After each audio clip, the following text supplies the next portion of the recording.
Right, welcome ladies and gents. Dune, the Sisterhood. We haven't heard anything about this for a very, very long time. I think a lot of people were like, what is this thing even happening now? Like, what is actually going on with this thing?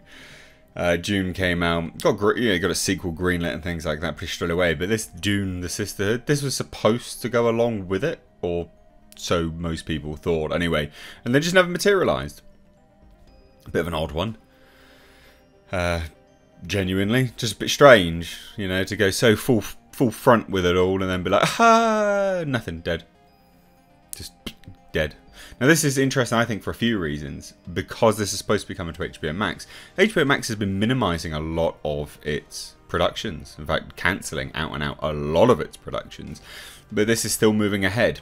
So, I think this is the most surprising thing here. Anyway, so HBO Max's Dune, the Sisterhood. It's got casting and also some story details. So, it is going ahead. It is going ahead. Which is very surprising. But no, this Deadline, the original sort of source for all of this anyway, I believe was the original source. And they say Emily Watson of Chernobyl, God's Creatures, and Shirley Henderson, who was in Harry Potter, Stan and Ollie.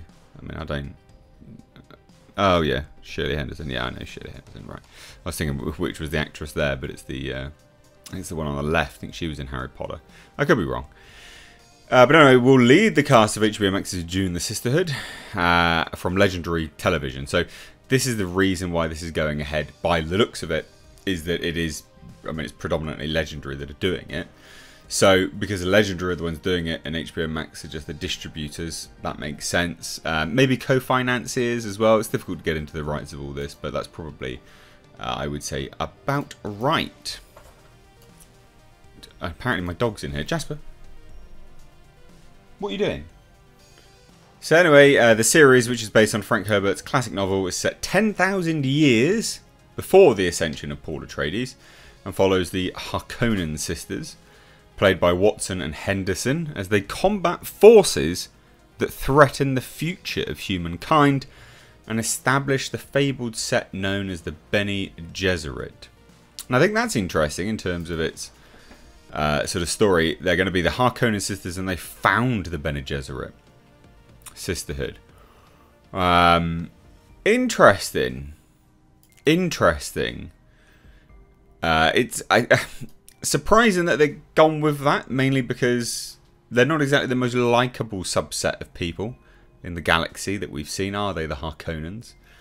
Baron Harkonnen, things that are not the nicest. Pretty awful.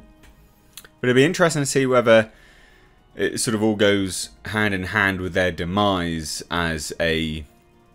as a nation, as a planet state, I guess. Whether they were once nice and prosperous and then fell into sort of, I don't know, over-engineering, overpopulation, overworking, whatever you want to call it. But that's interesting. I think that's very surprising. Now, Watson and Henderson will portray Valia Harkonnen and Tula Harkonnen, respectively. So, these are the formidable Harkonnen sisters who have risen to power in the Sisterhood, a secret organisation of women who will go on to become the Bene Gesserit. So, they're not actually the Bene Gesserit, but they're in the Sisterhood and then, I guess, establish it. Establishing it and then rise to power and then sort of move that off into the Bene Gesserit. Interesting. Really, really interesting. Diane Edamu-John serves as a creator, writer, co-showrunner, executive producer. We've got Alison Shapka serving as co-showrunner and executive producer. So, good stuff. We've got Johan Rink will direct the premiere episode and executive produce. We've got Denis Villeneuve, who was on board, of course, for Dune, co-wrote it and things like that. He's going to be executive producing with John Spates, Scott Z. Burns, Matthew King, John Cameron, Kate Collins, along with author Brian Herbert. So Byron Merritt and Kim Herbert serve as executive producers for the Frank Herbert estate. And author Kevin J. Anderson serves as co-producer. So that's good news, I think.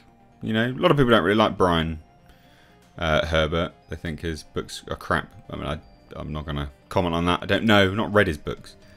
But loads of people have been like, oh, strange direction. But anyway, the series is co-produced by HBO Max and Legendary Television.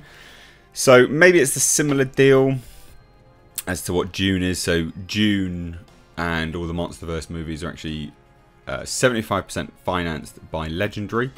They are the production studio. They produce it, they make it. And then 25% financing comes from Warner Brothers or Warner Media. And they then become the distributors. And that's the distributing studio. It's interesting. Maybe this also signifies Legendary's commitment to working with HBO, or this is just the pre-existing deal that they're lumbered with. Because I do know that Legendary was shopping around, or was able to shop around now, for another co-financier. So a co-producing studio. Distributors again, basically. Because their deal with Warner Brothers had come up. Now this is either solidifying that, or it's a pre-existing deal that they just cannot get out of. Who knows? Who knows? Now, in terms of this, I mean, they're not huge people. You know, Watson, she's in Quicksand. It's a psychological thriller with David Tennant. Period drama late in summer. Sure, fine. Watson was last seen in, or next seen, sorry, in Tom Jones miniseries for PBS Masterpiece, Mammoth Screen and ITV. And also in a dark comedy called The Trouble with Jessica. So this is probably one of the biggest things they do for some time. They're not exactly like small people in the industry either, but they're not massive. Yeah, looks like I could be wrong with who's who, by the way, just an FYI. But this is interesting. I mean, sure, fine. You know, I want this to do well. I like the Dune universe, world. I think it's fascinating. So I'm all for this, and I'm all for more content. I've been enjoying weekly reviews of certain bits and pieces. So having something new to add to that, I'm all in. You know, I'm all in. It's a shame, though, that HBO Max chose to cancel Raised by Wolves, your sons of bitches, and is moving ahead with this. But I guess we swapped one highbrow sci-fi fantasy for another, if you can call it that. Anyway, so let me know what you think down below. You keen on this? You're not? I want to know. Take care.